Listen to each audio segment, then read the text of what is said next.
So I'm here tonight really just to talk about one person, a man of extraordinary talent, who everyone loved, a man who set the world on fire, who's missed by so many, and whom I could listen to forever. And enough about Prince. Okay, my 5 minutes is not about Prince. It's about this guy right here, my big brother Ian Prout. And despite this image, I loved him from the moment I was born. And despite his smile in the beginning, he was known to repeatedly ask, "When she go back?" We became best friends, inseparable. We shared a room, and each night I feared that these Jawas from Star Wars would attack. So to prevent this, I would demand that Ian look at me until I fell asleep, and he did every night, and I was likely the most sleep-deprived 5-year-old because of it. He had a God-given talent of racing cars, and he held 5 track records. When he won, as he did here, he would sign his checkered flags for my kids. And a few weeks before I got married, he sent me a check that covered half the wedding with a note that said, "Hope this helps." And he had one flaw, just one. His struggles with depression, alcoholism, and eating disorder were not flaws. They were challenges that made him human. His one flaw was that he couldn't find a way to ask for help. And 3 years ago, at age 44, he took his life. After this, all that I thought I knew about suicide was replaced with a clarity that fuels my activism. Before Ian died, I thought suicide was selfish, but Ian was the most selfless person on the planet. His laws show that suicide is desperate, not selfish. And that's why I'm here, to talk about it. For decades, the subject was swept under the carpet. It was truly kept in the dark. In order to see the light, we must educate ourselves and know that suicide is preventable. This starts with removing the stigma around suicide, mental illness, and addiction. No one is ashamed of cancer. We are human, and whatever's going on upstairs makes us human too. I'm not trying to make you into activists, okay? Maybe, actually, that's exactly what I'm trying to do.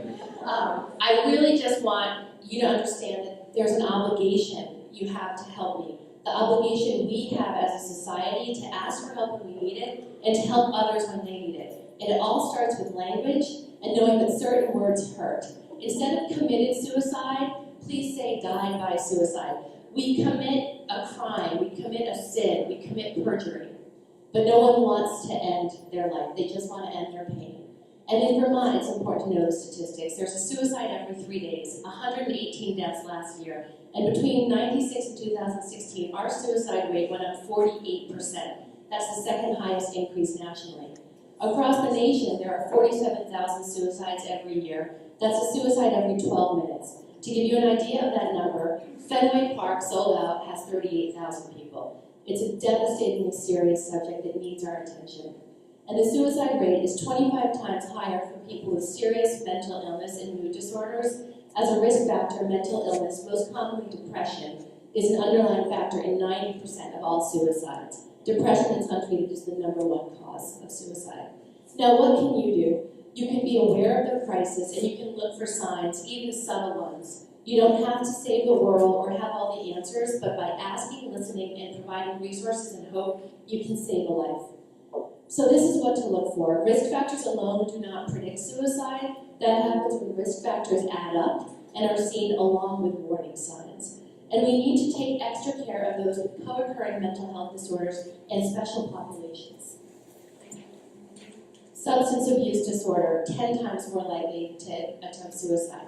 LGBTQ youth in Vermont, 4.5 times more likely to have made a suicide attempt. In Vermont National Guard soldiers, since their 2010 deployment, more have died by suicide than in combat. Protective factors are different for everyone, but are key to building resilience, and they need to be encouraged. They include being healthy, feeling safe, time spent in nature or with loved ones, or with your dog, or praying. In closing, be brave. If you hear someone saying, "Oh, I could kill myself because I forgot my cell phone," you can say, "Did you really mean what you just said?" And make them aware. And be kind, because you never know what someone is battling inside. And your awareness and compassion could truly save a life. If you need help for yourself or for someone else, get it. Courtesy of Vermont's Health for Center and Learning, there's some wallet cards on your table. And memorize the Suicide Lifeline, which is 1-800-273-TALK, and visit afsp.org. I dedicate this talk to Ian and to my parents, the most loving and supportive parents in the world to both of us, and to thank them for supporting me in every way as I work for the rest of my life to have a world where we can say goodbye to suicide.